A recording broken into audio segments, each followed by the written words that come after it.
I want to show you something real quick, and we're going to finish this scripture up. Take me back to it. I want to show you something. I want to show you something. I didn't watch the fight. No disrespect to Mayweather. I just grew up Muhammad Ali. I'm sorry. I'm just sorry. Mike Tyson, I ain't mad at your boy. He the best of the best, and I'm just not used to people who weigh 132 pounds fighting. It's just not. I just didn't grow up watching little fellas fight. You know what I'm saying? That like me and my man getting into it. You know what I'm saying? Like, I'm just not used to that. I'm used to some big boys. Spinks, Holmes, Larry Holmes. I'm used to Marvelous Hagler. I'm Roberto Duran, Sugar Ray Leonard, Thomas Hitman Hearns. I ain't used to the...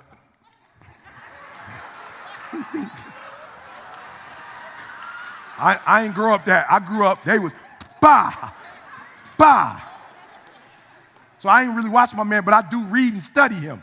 Showtime, I read all his stuff.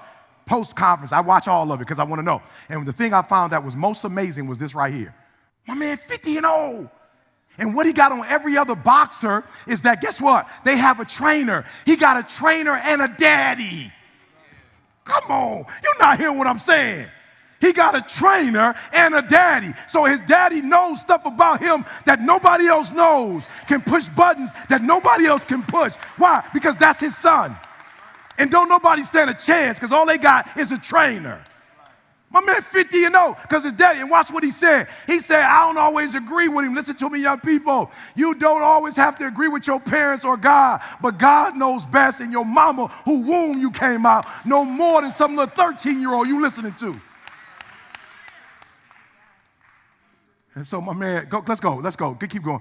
I want to show y'all something real quick. This is what happened when you run with daddy. You stay 50-0. Can we move that? Can we move that over? I think we can move that over. If we can't, let me just show you. 300 million when you stick with your daddy. Yeah, we'll go with that. Watch that a second. Look at this one. Watch what happens when you stick with daddy. The Bible says he got his stuff and left, and it was a wrap after that. It was a wrap. He got his money, and he left his daddy. That was it. It was a wrap. He was in a pig pen. He was with people who didn't really care about him. They act like they did as long as he had that paper. But once that money was gone, they was gone. My man in the pig pen eating what the pigs eat when he was with us. And you want to know why I get up at 3 o'clock in the morning. You a fool not to. You a fool to go to work in 10 minutes and not spend an hour, 2 hours with God. You a fool if you ain't staying connected. He in the flesh, in the carnal. He 50-0, sticking with his daddy. And he said it. I don't always agree with my daddy, and I don't always like what he does, but he's the best trainer in the world.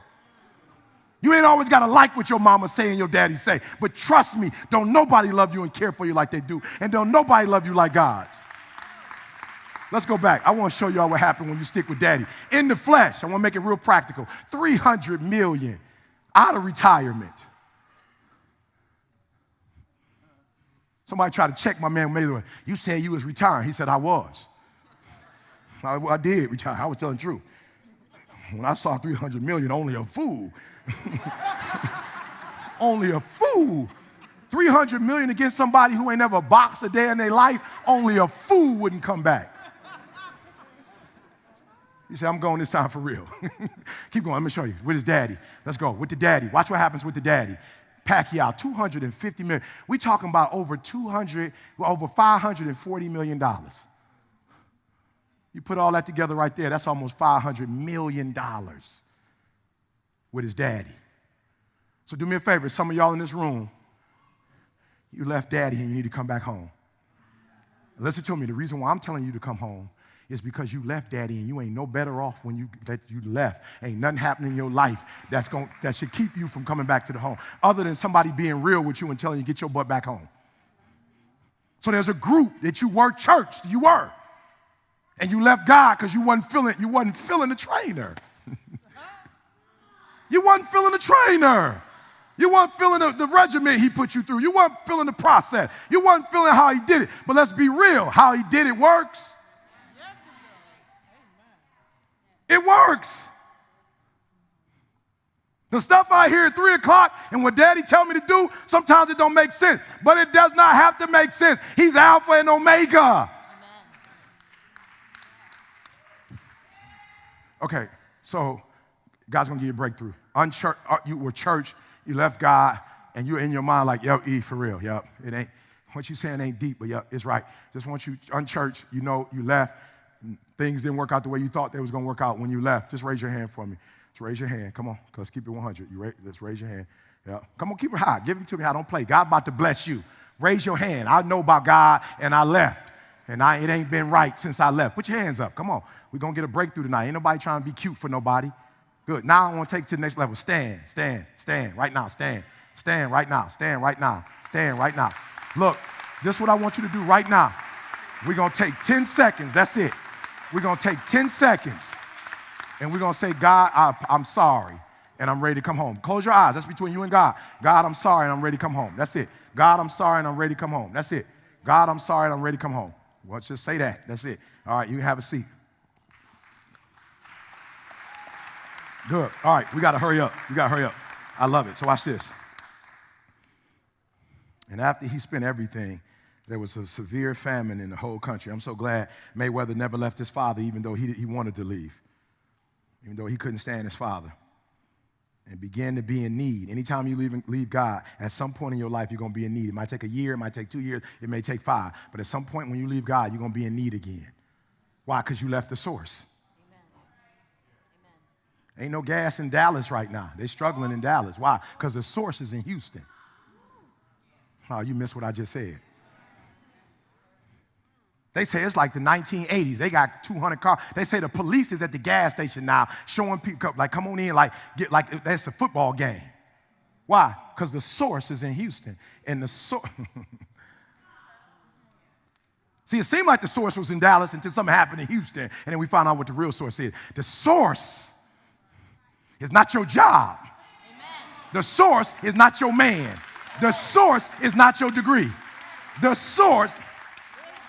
That's why I don't really do that Dr. Thomas stuff. I ain't trying to not be, you know what I'm saying? I ain't trying to be big. I'm like, I just want to be careful because some of you Dr. Thomas, like, I ain't mad if that's what God told you to say, but I'm just not trying to take God's credit. Like, because God been blessing me all this time, and some people say doctor like he made it. No, I made it before. I made it when God said I made it. I made it alone. I made it with the GED. I had made it. I made it when I was homeless. I made it. Why? Because God said, you are a son. You my child. You ain't got to do nothing else. You ain't got to get a degree. You ain't got to do nothing. You my son because you my son. And I'm just going to bless you because the rain falls on the just as well as the unjust. You ain't got to do nothing for me to love you. You ain't got to do nothing for me to hook you up.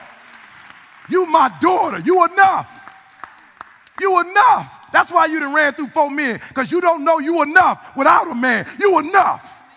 If you never get married, you enough. If you never pass that law degree, you enough. If you never become a doctor, you enough. If you never get married, you enough. If you never have a child, you are enough like you are. And that's why God created you. You are enough. And God say, come on home so I can take care of you. You got these no good Negroes taking care of you. Let me take care of you. You worry about some job. They killing you, and you go into that job like you a slave. God said, let me take care of you. I gave you a gift. Your gift will make room for you. I gave you a gift. You ain't got to run up behind them. They going to run you in the grave. You ain't going to have no time with your family and your kids. Let me take care of you, baby. I created you. They did. Let me take care of you. I'm going to need you to be real. Some of this stuff's going to hurt today, but it's okay. One of the things I'm starting to realize is there's a small group of people that's really living the American dream. So they're selling you some good information. They're not showing you how to execute on those.